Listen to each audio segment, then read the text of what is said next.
விஜயுடைய அரசியல் செல்வாக்கு அந்த ஸ்கிராப் ஏறி வந்தது கிடுகிடுன்னு இப்ப இறங்கிட்டு. இந்த சோசியல் மீடியா வந்த பிறகு மூர்க்கத்தனமாக ஆதரித்த படித்த இளைஞர்கள் ஒரு பெரிய எதிர்ப்பு உருவாயிருக்கு. இங்க இந்த 234 வேட்பாளர்களும் விலை போகக்கூடியவர்களா? இதை யார் முடிவு செய்யறா? புஷி ஒரு பட்டியல் வச்சிருக்காரு, ஆதவர்ஜனா ஒரு பட்டியல் வச்சிருக்காரு, ஜான் ஒரு பட்டியல் வச்சிருக்காரு. எந்த பட்டியல விஜய் டிக் பண்ணுவார்? சோப்புல விஜய் படத்தை போட்டிருக்காரு, எம்ப்ராய்டரி. இந்த எம்ப்ராய்டரியை யாரும் போடக்கூடாதான், கட்சியை யாரும் வளர்க்கக்கூடாது. நான் மட்டும்தான் வளர்த்துப்பேன். யார்கிட்ட வளர்ப்பீங்கன்னா நான் யார்கிட்ட வேணா வளர்ப்பேன், நீங்க கேட்கக்கூடாது. இப்போ யார்கிட்டையுமே எந்த சுதந்திரமும் இல்லாமல் முடக்கி வச்சிருக்காரு புஷி ஆனந்த். புஷி ஆனந்த் தான் விஜய்க்கு நம்பிக்கையான ஒரு அடிமை. 234 வேட்பாளர்கள் தகுதியானவர்களா? அவை தேர்தல் முடிய வரைக்கும் கட்சியில் இருப்பானா, இல்ல செந்தில் பாலாஜியில் தூக்கிட்டு போயிடுவானா? செந்தில் பாலாஜி தப்பு. செந்தில் பாலாஜி போன்ற அங்க 5 செந்தில் பாலாஜி இருக்காங்க. கொங்குல இன்னும் கூர்மையா பார்ப்பாங்க, எப்ப யார் வேணா திமுக தாவிடுவாங்கன்ட்டு. வேட்பாளர்களே தாவிடுவாங்க. எல்லாருக்கும் 25 கோடியா? ஆமா. தலைமை கொடுக்குமா இல்ல அமைச்சர்கள் பொறுப்பு அமைச்சர்கள் தருவாங்களா? யார் செலவு பண்றாங்க? எல்லாம் ஒண்ணுதான் சார். பொறுப்பு அமைச்சர் சபரீஷா, துர்கா. திமுக கொடுக்கறதா முடிஞ்சு போச்சு. பொறுப்பு அமைச்சரா செந்தில் பாலாஜி, செந்தில் தம்பியா, மச்சானா, மாமனா, சின்ன பொண்டாட்டியா? சார் திமுக நிலைமை பணம் இருக்கு விஜய்ங்கன்னு சொல்றாங்க. அதிமுக யாரும் பணத்தை வெளியே எடுக்க மாட்டாங்க. எடப்பாடி எடுக்க மாட்டாரு, இவங்க சொன்னா இவங்க எடுக்க மாட்டாங்க. பிரச்சனை டிவிக்கு பணமே இல்லையா? அதனாலதான் புஷி என்ன பண்றாரு, 1 கோடி டிடி எடுத்துட்டு வராரு. 1 கோடி டிடி இருக்கிறவங்க கடைசியில் வந்து பனையூர் சேருவாங்க. உங்க toilet cleaner bison toilet cleaner குவாலிட்டியை விட பெட்டர்னு நிரூபிச்சா உங்க மொத்த பணமும் ரீஃபண்ட். பைசன் டாய்லெட் கிளீனர் இப்போது 79 ரூபாயில். அறம் நாடு நேயர்களுக்கு அன்பு வணக்கம். இன்று நம்மோடு இணைந்திருப்பவர் மூத்த பத்திரிகையாளர் தமிழா பாண்டியன் அவர்கள். ஐயா வணக்கம். விஜய் அவர்கள் தமிழக வெற்றி கழகத்துடைய தலைவரானதுக்கு பிறகு அந்த அரசியல் புரட்சி எப்படி பண்ண போறாரு, 2026 ஆட்சியை பிடிக்கணுங்கும் பொழுது என்ன மாதிரியான திட்டங்களை முன்னாடி வைக்க போறாரு அப்படின்னா, அதான் அவர் எவ்வளோ தூரம் வெளியே வந்திருக்கிறாரு, என்ன விமர்சனம்லாம் இருந்தாலும் வர கருத்து கணிப்புகள் எல்லாமே விஜய் அவர்கள் 2வது இடம் பிடிப்பார். 3வது இடமே அதிக வாக்குகள் சொல்லக்கூடிய ரேஷியோ பார்த்தீங்கன்னா 20% மேலே சொல்கிறாங்க, 20% சொல்கிறாங்க. அப்போ இந்த தேர்தலில் எதிர்கட்சியாக விஜய் வந்து விடுவார் அப்படிங்கிற ஒரு தோற்றம் உருவாகுது. எப்படி பார்க்குறீங்க? இல்லை உண்மையிலே களம் அப்படி இருக்கிறதா? இல்லை, எனக்கு இப்போ நான் ஒரு வாரமாக விஜய் ரசிகர்கள், விஜயுடைய கட்சி, அந்த கட்சி தலைமை இதை ரொம்ப உன்னிப்பாக அரசியல் அனுபவத்தோடு பார்க்கிற பொழுது நீங்கள் விஜயுடைய அரசியல் செல்வாக்கு அந்த ஸ்கிராப் ஏறி வந்தது கிடுகிடுன்னு இப்போ இறங்கிட்டு இருக்கு. எப்படி இறங்கிட்டு இருக்குன்னா, இந்த சோசியல் மீடியா வந்த பிறகு இளைஞர்கள் விஜயை மூர்க்கத்தனமாக ஆதரித்த படித்த இளைஞர்களுக்கு மத்தியில் ஒரு பெரிய எதிர்ப்பு உருவாயிருக்கு. இங்கே அந்த கரூர் மரணம் விஜய் வெளியிலே வராது,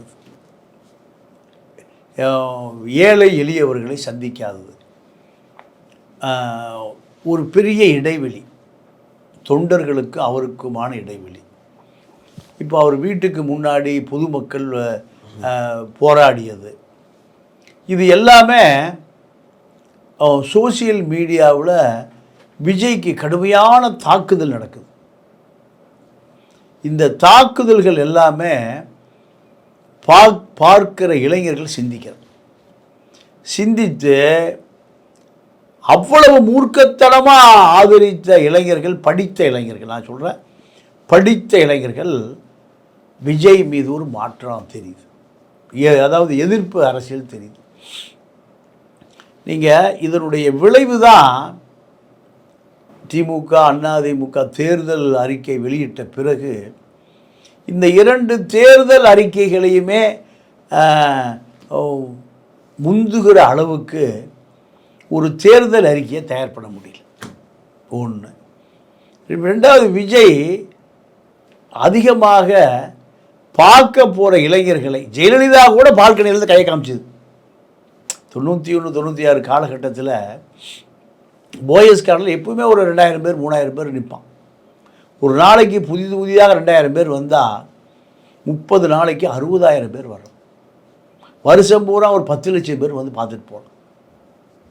இந்த ஜெயலலிதாவை போயஸ் கார்டன் கேட்டு திறந்து விடப்பட்டு பால்களில் நம்ம வந்து கையை காமிக்கும். காலையிலேருந்து சாயங்காலம் வரைக்கும் நின்றுட்டு இருப்பான். முதலமைச்சராக இருந்த காலத்தில் பால்கனியில் வந்து அந்த அம்மா கையை காமி கருணாநிதி சொல்வார், பால்காணி பாப்பாங்குவார். இப்படியெல்லாம் நடந்தது. ஆனால் விஜய், நான் இப்போ இன்றைக்கி ஒரு நண்பர் ஒருத்தர் பத்திரிகையாளர் ஒரு தகவல் சொன்னார், விருப்ப மனு 100 ரூபா. 100 ரூபா. தேமுதிகாலே 15,000 10,000. ஆனால் 100 ரூபாய்க்கு விருப்ப மனு அந்த ஃபார்ம் விற்கிறாங்க. அதை ஃபுல் பண்ணி கொடுக்கும்போது அது 10,000 5,000 மாறும். இது யார் வாங்கிட்டு போகிறா? 100 ரூபா கொடுத்து கட்சிக்கு சம்மந்தம் இல்லாதவன் பூரா வாங்கிட்டு போகிறான். ஏன்னு கேட்டால் விஜய் வீட்டில் அப்போ தான் கேட்டு திறக்குது. விஜய் அலுவலகத்தில் விஜய் பார்க்க முடியுமா? அப்போ இந்த விருப்ப மனுவே சினிமா டிக்கெட் 1000 ரூபாய்க்கு விற்கிது. விருப்ப மனுக்கான அப்ளிகேஷன் எவ்வளோக்கு விற்கிது? 100 ரூபாய்க்கு விற்கிது. அப்போ இது ஒரு பக்குவம் இல்லாத ஒரு சிறுபிள்ளைத்தனமான அரசியல் ஆரம்பிச்சிருக்கு. நீங்கள் அந்த வழியாக போகிற பூரா போய் விருப்ப மனு வாங்கிட்டு போகிறான். கட்சிக்காரன் தான் விருப்ப மனு வாங்கணும். 234 தொகுதியில் ஒரு தொகுதிக்கு 10 பேர் வாங்கினா ஒரு 234 × 10 2350 பேர் வாங்குவான். இப்போ வாங்கினவங்க பூரா யார்? பொதுமக்கள், வழிபோக்க. அதுதான் பொதுமக்கள் காண்டாயிட்டான். எங்கள் வீதிகளில் நடமாட்டவே முடியல, எல்லாம் காரை கொண்டு அடைச்சி வச்சுக்கிறாங்க, விருப்ப மனு வாங்க வர. இப்போ விருப்ப மனு இன்றைக்கி கிடையாது. நேற்று கொடுத்தாங்க விருப்ப மனு, இன்றைக்கி விருப்ப மனுவே இல்லை. இரண்டாவது, இந்த 234 வேட்பாளர்களும் விலை போகக்கூடியவர்களா? இதை யார் முடிவு செய்கிறா? புஷி ஒரு பட்டியல் வச்சுருக்கார், ஆதவர்ஜனா ஒரு பட்டியல் வச்சுருக்கார், ஜான் ஒரு பட்டியல் வச்சுருக்கார். எந்த பட்டியலை விஜய் டிக் பண்ணுவார்? 3 பட்டியலையும் கம்பேர் பண்ணி டிக் பண்ணுவாரா? அப்படி பண்ணுவாரா? இல்லை புஷிக்கு முக்கியத்துவம் தருவாரா? தெரியல, அது வந்த பிறகு தான் தெரியும். யார் பட்டியல் ஓகே? புஷிக்கு முக்கியத்துவம் கொடுப்பதாக இருந்த பிறகு அப்போ ஜான் நான் கிளம்புறேன்னு ஒரு செய்தி வந்து அங்கேருந்து புஷிக்கு முக்கியத்துவம் வருது, ஆதவுக்கு வருது, எனக்கு வரலன்னு ஜான் வெளியே போகிறேங்கிறாரு. அப்போ இது முக்கியத்துவம் என்பதை விட இந்த வேட்பாளர் தேர்வு குளறுபடியில் முடிஞ்சு இந்த வியூக வகுப்பாளருடைய தோல்வி, கட்சி தோல்வி ஜானுடைய தோல்வியாக போய் ஜான் பேச்சை கேட்டு இப்படி போயிட்டீங்கன்னு. அப்போ நீங்களே அரசியல் பண்ணுங்க, நான் கிளம்புறேன். இந்த முடிவுக்கு ஜான் வருவதற்கு காரணம் ஒன்று புஷியாக இருக்கணும், இல்லைன்னா ஆதவர்ஜனாக இருக்கணும். புஷிக்கு தேர்தலே தெரியாது. 2000-3000 ஓட்டு வாங்கி அந்த ஒயிட் டவுன் சொல்லி பீச்சை ஒட்டி இருக்குது, அங்கே நின்று 3000 ஓட்டு ஜெயிச்சவர் தான். அது இவருக்கு ஓட்டு போடலை, முஸ்லீம் ஓட்டு தான் முழுக்க விழுந்தது. ஏன்னா இவர் ஒரு எம்எல்ஏவுக்கு உதவியாளராக இருந்தார். அவர் இறந்துட்டார், அவர் குடும்பத்தில் யாரும் நிற்கல. அவருக்கு பதிலாக அந்த புஷி தொகுதியில் அந்த குடும்பமே இவரை நிறுத்தி ஜெயிக்க வச்சது. இதுதான் இவருடைய அரசியல் வாழ்க்கை. இவர் எப்படி திமுகவை அதிமுகவை எதிர்த்து அரசியல் பண்ணக்கூடிய அளவுக்கு பெரிய அறிவாளியாக இருப்பார்? சோப்பில் விஜய் அந்த படத்தை போட்டிருக்காரு, எம்ப்ராய்டரி. அந்த எம்ப்ராய்டரியை யாரும் போடக்கூடாதான்.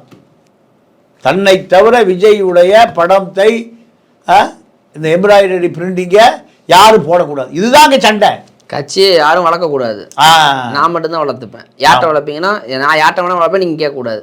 இப்போ யார்கிட்டையுமே எந்த சுதந்திரமும் இல்லாமல் முடக்கி வச்சிருக்காரு புஷி ஆனந்த். புஷி ஆனந்த் தான் விஜய்க்கு நம்பிக்கையான ஒரு அடிமையா? ஆமாம். இங்கே இப்போ எல்லா கட்சியும் பொதுச் செயலாளர் எனக்கு தெரிஞ்சு அடிமை தான். மாத சம்பளம் தான் கொடுப்பாங்க. ஆனால் இவர் மாத சம்பளம் தான் வேலை செய்கிறாரா? அவருக்கு மாத சம்பளம் தான், 1 லட்ச ரூபா கொடுப்பார். ஆனால் அது ஒரு விஜய்க்கு கொஞ்சம் நாளில் சம்பளம் கொடுக்க ஆரம்பிச்சிருவார். எப்படி சொல்கிறீங்க? ஆமாம், 1 கோடி ரூபா டிடி எடுத்து கொடுங்கன்னு சொல்கிறாரு. எதுக்குங்கய்யா? கட்சிக்கு. அப்போ தான் உங்களுக்கு கெப்பாசிட்டி இருக்கான்னு நான் தெரிஞ்சுக்க முடியுது. தேர்தல் விஜய். ஆமாம், விஜய்கிட்ட போனவர் விஜய் கூப்பிட்டு ஏப்பா அப்படிலாம் சொல்கிறான்னு கேட்குறாரு. திமுககாரன் ஒரு கூட டிடி எடுத்து கொண்டு ஒரு ஆள் அனுப்பிடுவான். இதெல்லாம் வேண்டாங்கிறாரு. நான் என் பேரில் டிடி கேட்டேன், கட்சிக்கு தானே டிடி கேட்டேன். இப்படி ஒரு பஞ்சாயத்து ஓடிட்டுருக்கு. அப்போ இப்படியெல்லாம் சூழல் வருகிற பொழுது 234 வேட்பாளர்கள் தகுதியானவர்களா அவன் தேர்தல் முடிய வரைக்கும் கட்சியில் இருப்பானா, இல்லை செந்தில் பாலாஜிகள் தூக்கிட்டு போயிடுவானா? செந்தில் பாலாஜி போன்ற அங்கே 5 செந்தில் பாலாஜி இருக்காங்க. இப்போ கொங்குல வந்து இன்னும் கூர்மையாக பார்ப்பாங்க, எப்போ யார் வேணால் திமுக தாவிடுவாங்கன்ட்டு, வேட்பாளர்களே தாவிடுவாங்க. ஆமாம், நினைத்து பார்க்க முடியாத விலை கிடைக்கும் விஜயுடைய கட்சி வேட்பாளருக்கு. இங்கே 1 கோடி ரூபா கொடுத்து சீட்டு வாங்கிட்டா அங்கே 10 கோடி வாங்கிக்கலாமா? ஆமாம், அப்படி தானே. ஆமாம், இங்கே 1 கோடிலாம் கொடுக்க மாட்டான். அவ்வளோ பெரிய ஆள்லாம் இல்லை அங்கே டிவி கேட்கல. ஆமாம் ஆமாம், இப்போ 1 கோடி ரூபா டிடி கேட்குறாங்க நீங்களையா? கேட்டால் எல்லாம் 230 கூட கொடுத்துட்டாங்களா? கொடுக்கல. பஸ்ஸுக்கே காசு இல்லாத பாதிப்பேரம் கட்சியில் இருக்கான். பஸ்ஸுக்கே அவர் எப்படி அதை இது பண்ணுறாரு, ஸ்கூட்டிங் பண்ணுறாருன்னா 1 கோடி ரூபா கொடுக்க தகுதி இருக்கிறவன் தான் இங்கே வரணும். எங்கே பனையூர் வரணும். இது யாருடைய திட்டம்? புஷியோட திட்டம். 1 கோடி இல்லாதவன் அங்கேயே படுத்துக்க வேண்டியதான். நீங்கள் திமுகவில் 25 கோடி ரூபா நாங்கள் செலவு பண்ணுறோம், நீ பணத்தை பற்றி கவலைப்படாது, நாங்கள் சீட்டு கொடுக்குறோம், நீ காலில் விழுந்தாலும் ஜெயிக்கணும். ஒவ்வொருத்தருடைய காலில் விழுந்தாவது ஜெயிக்கணும். யார் சொல்கிறா? தலைமை திமுக சொல்லிடுச்சு. பணம் அங்கே இப்போ பிரச்சனையே இல்லை. எல்லாருக்கும் 25 கோடியா? ஆமாம். தலைமை கொடுக்குமா இல்லை அமைச்சர்கள் பொறுப்பு அமைச்சர்கள் தருவாங்களா? யார் செலவு பண்ணுறாரு? சார் எல்லாம் ஒன்று தான் சார். பொறுப்பு அமைச்சர் சபரீஷா, துர்கா, திமுக கொடுக்குறதா முடிஞ்சு போச்சு. பொறுப்பு அமைச்சரா செந்தில் பாலாஜி, செந்தில் தம்பியா, மச்சானா, மாமனா, சின்ன பொண்டாட்டியா? சார் நீங்கள் கேள்வி கேட்கறது குழந்தை மாதிரி இருக்கு. யார் திமுக செலவு பண்ணுறா முடிஞ்சு போச்சு. அதுதான் திமுக. யாரு திமுக தலைமை? சபரீஷா, உதயநிதி, ஸ்டாலின், துர்கா தான் திமுக. அப்போ செந்தில் பாலாஜி எவ்வளோ செலவு பண்ணுவார் அப்போ அந்த தேர்தலுக்கு? அது தெரியுது இல்லையா? திமுகனா செந்தில் பாலாஜி அண்ணா திமுகவா? இல்லையா, தலைமை கொடுக்குற பணத்தை செலவு பண்ண போறாரா? நீங்கள் இப்போ மறுபடியும் என்ன கேட்குறீங்கன்னா, திமுக பணம் வேறு, செந்தில் பாலாஜி பணம் வேற, ரெண்டும் ஒன்று தாங்க. அப்புறம் அதையே பிரிச்சு பார்க்குறீங்க. ஸ்டாலின் செலவு பண்ணுறாரா, உதயநிதி செலவு பண்ணுறாரு கேட்குற மாதிரி. இதை வந்து இருங்க, ஸ்டாலின் செலவு பண்ணுறாரா, உதயநிதி செலவு பண்ணுறாரு கேட்க, யார் செலவு? ரெண்டும் ஒரு படம் தான். அதுதான் நீங்கள் திமுக செலவுனா முடிஞ்சு போச்சு.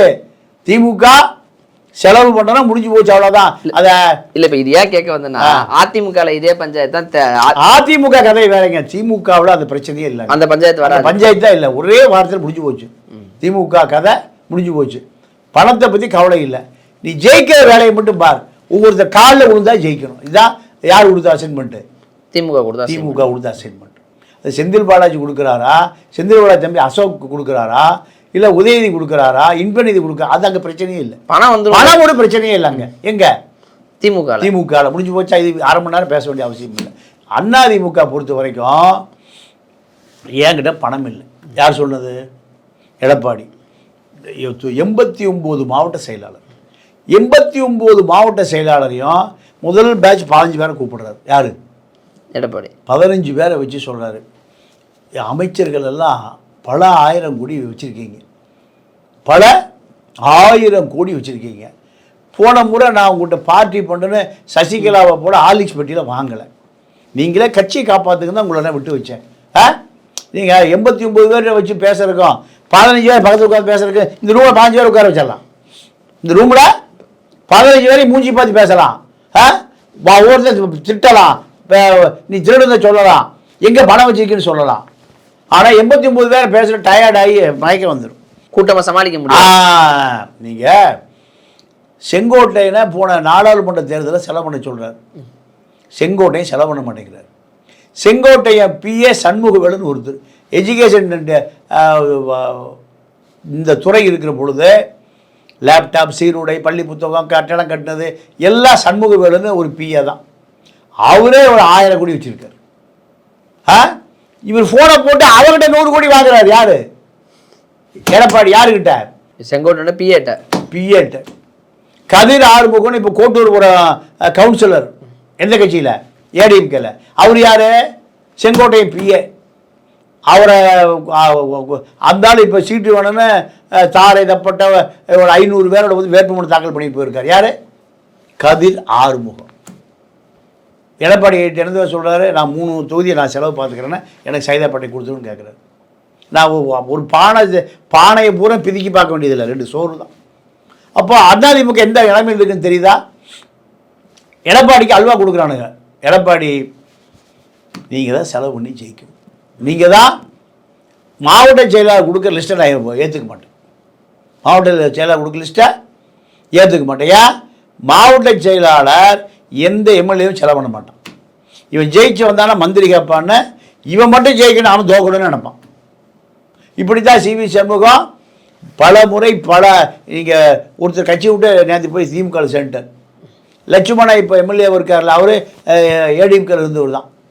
அவர் இப்போ திமுகவுக்கு வந்து எம்எல்ஏ ஆகிட்டார். சிவி சண்முகத்தோட சீனியரு செஞ்சி ராமச்சந்திரன், செஞ்சியார் பக்கத்திலே வர மாட்டாங்க. அவ்வளோ சீட் கூட ஜெயிச்சிருவார். இப்போ சிவி வந்து மற்றவங்க வளரக்கூடாதுன்னு நினைச்சாரு, அதனால எல்லாம் மற்றவங்க எல்லாம் வெளியில போயிட்டாங்க.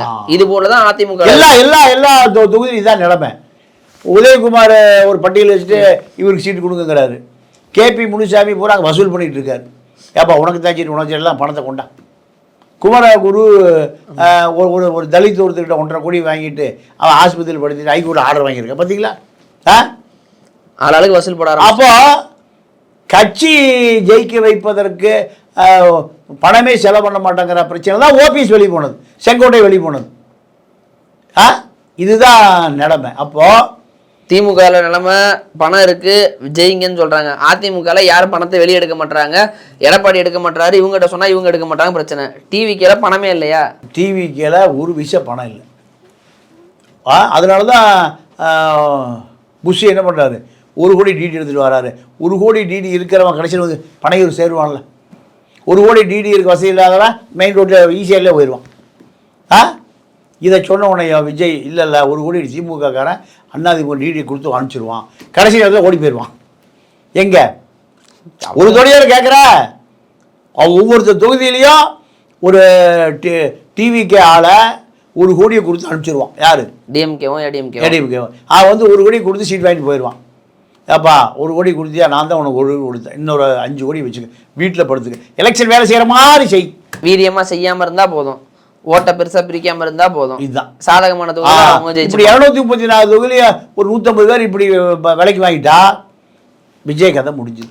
இப்போ டிவிக்கு ஃபியூச்சர் எம்எல்ஏக்கெல்லாம் விலை வாங்க, மீன் இந்த எம்எல்ஏ நிற்க போகிறவங்க எல்லாத்தையும் விலை வாங்குற திட்டத்தில் திமுகவும் அதிமுகவும் இறங்கிட்டாங்களா? இப்போ 100% இறங்கிட்டான். யார் யார் பட்டியலாம் எடுத்துட்டாங்க? எல்லாம் எடுத்துட்டாங்க. யார் நீங்கள் அந்த தொகுதியில் தாவேக்கால யார் நிற்க போகிறான்? திமுகக்கார அதிமுக பற்றி பார்க்கறது இல்லை. நீ நினைக்க எனக்கு அதை பற்றி பிரச்சனை இல்லை.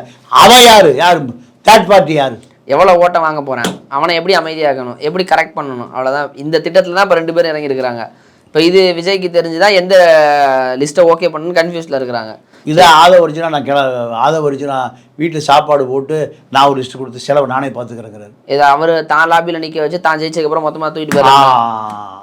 இப்போ விஜய் எந்த பக்கம் என்ன பண்ணுறதுன்னு தெரியாமல் 210 தொகுதி அவரே நிற்க அவரே என்ன சொல்றாரு, 237 நான் தான் வேட்பாளர், நான் என்ன நினச்சிட்டு ஓட்டு போடுங்க.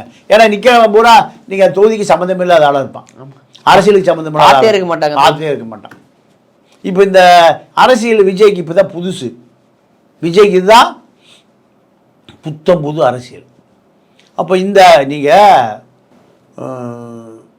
தஞ்சாவூரில் ஒரு, எனக்கு அவர் பேர் சரியாக ஞாபகம் வரல, ஒரு வேட்பாளர் எம்ஜிஆர் கட்சி ஆரம்பிக்கிறதுக்கு முன்பு கருணாநிதியை எதிர்த்து ஒரு வேட்பாளர் ஜெயிக்கிறார்.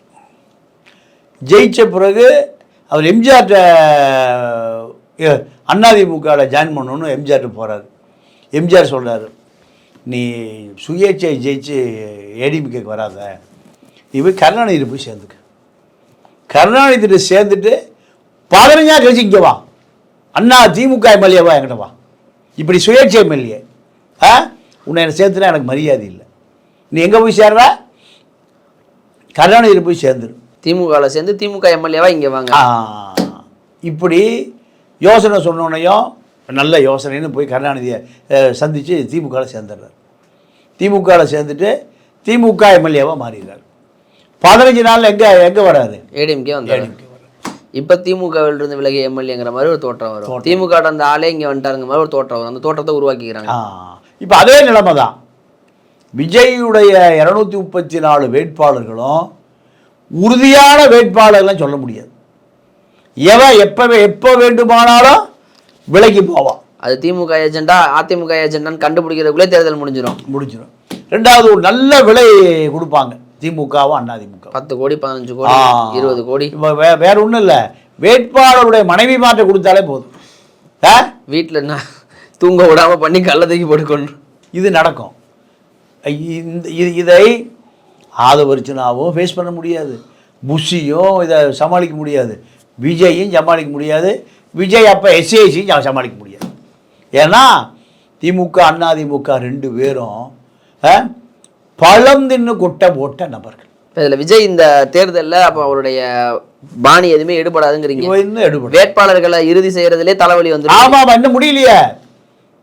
நீங்கள் அவர் எந்த தொகுதியில் நிற்கிறாரு, தேர்தல் வாக்குறுதி என்ன, அதான் கேட்டிருக்காங்களே மக்கள்கிட்டயே.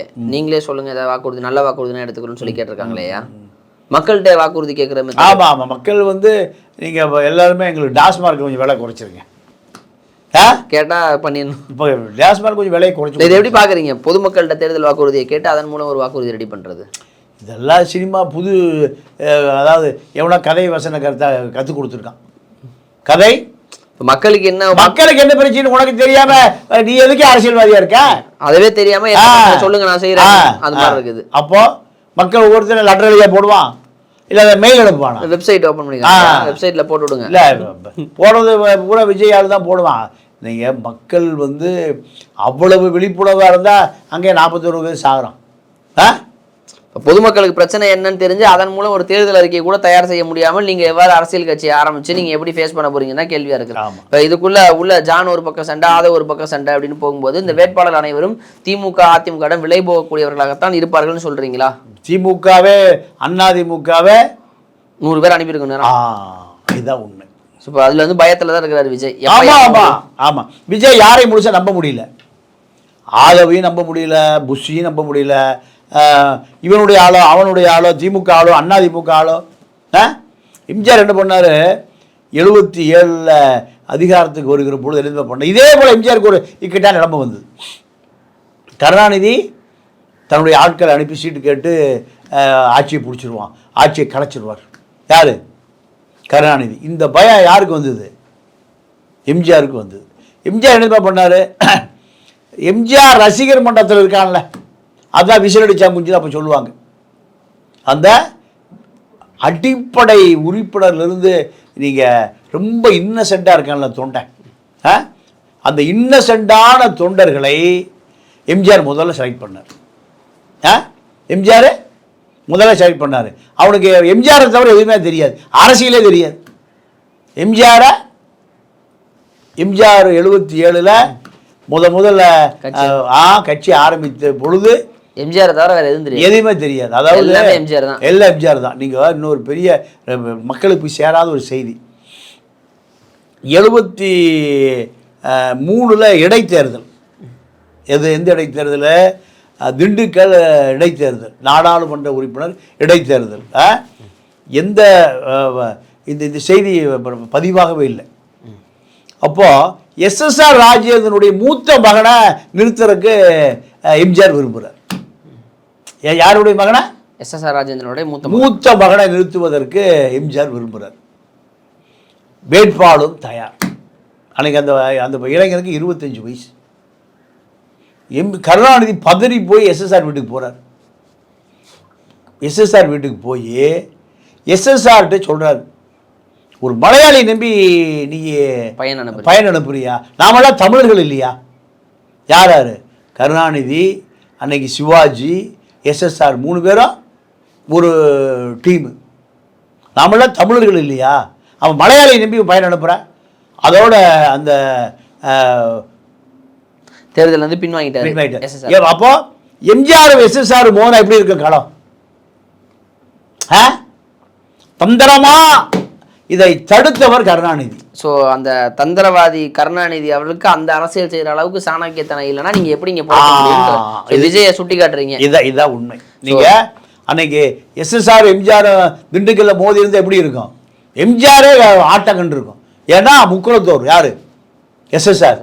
லட்சிய நடிகர், போட்டி கனமாக இருந்திருக்கும். ஸோ அந்த அரசியல் தந்திரம் வந்து தெரியணும் இந்த அரசியலில். இப்போ 1000 தான் விமர்சனங்கள் வச்சாலும் கலைஞர் கண்ட அரசியல் அப்படிங்கிறது வேறு, ஜெயலலிதா கண்ட அரசியல்ங்கிற வேறு மாதிரி இங்கே ஒரு கட்டமைப்பு இருக்குது. அந்த அளவுக்கு விஜய்க்கு அனுபவம் பத்தலை. ஸோ அதனால் இந்த யாரையும் நேரடி போய் பார்க்கறது இல்லையே. மக்களே எஸ்எஸ்ஆர் வீட்டுக்கே 10 தடவை கருணாநிதி போவாராம். எஸ்எஸ்ஆர் வீட்டுக்கு 10 தடவை கருணாநிதி போவார். கடைசியில் எஸ்எஸ்ஆர் பொண்டாட்டி விஜயகுமாரியே காணாமல் போயிடுச்சு. அதுக்கு பிறகு தான் ரொம்ப அப்செட் ஆகி குடிக்க ஆரம்பிச்சு சினிமா கேரியரே முடிச்சுக்கிட்டார். எஸ்எஸ்ஆருடைய குடும்பம் கெட்டு எஸ்எஸ்ஆர் குடிக்கு அடிமையாகி எஸ்எஸ்ஆருடைய திரைப்பட வாழ்க்கையே மூழ்கி போனது காரணம் பெரும் குற்றவாளி கருணாநிதி. எப்படி காலி பண்ணாரு பாருங்க. பகையாளி குடும்பத்தை உறவாடிய கெடு, இதுதான் கருணாநிதியுடைய டாக்டிக்ஸ். ஆனால் விஜய்க்கு என்ன நடக்குதுன்னே தெரியல. அவருக்கு எதிர் வீட்டில் என்ன பிரச்சனைங்கிறது, எதிர் வீட்டில்னா அந்த தெருவில் மக்கள் போராடுறாங்க அவங்களுக்கு, ஆனால் அதுவே தெரியாமல் இருக்கிறாரு. அந்த சூழலில் எவ்வாறு சஸ்டெயின் ஆவாருங்கிற கேள்விகளை தான் வைக்கிறீங்க. பொறுத்திருந்து பார்ப்போம் ஐயா. விஜய் கட்சி நிலைமை என்ன ஆகிறது, அவர்கள் எந்த அளவுக்கு வீரியமாக தேர்தல் எதிர்கொள்ள போகிறாங்கன்னு பொறுத்திருந்து பார்ப்போம். நேரம் கொடுத்ததுக்கு நன்றி ஐயா. நன்றி, வணக்கம்.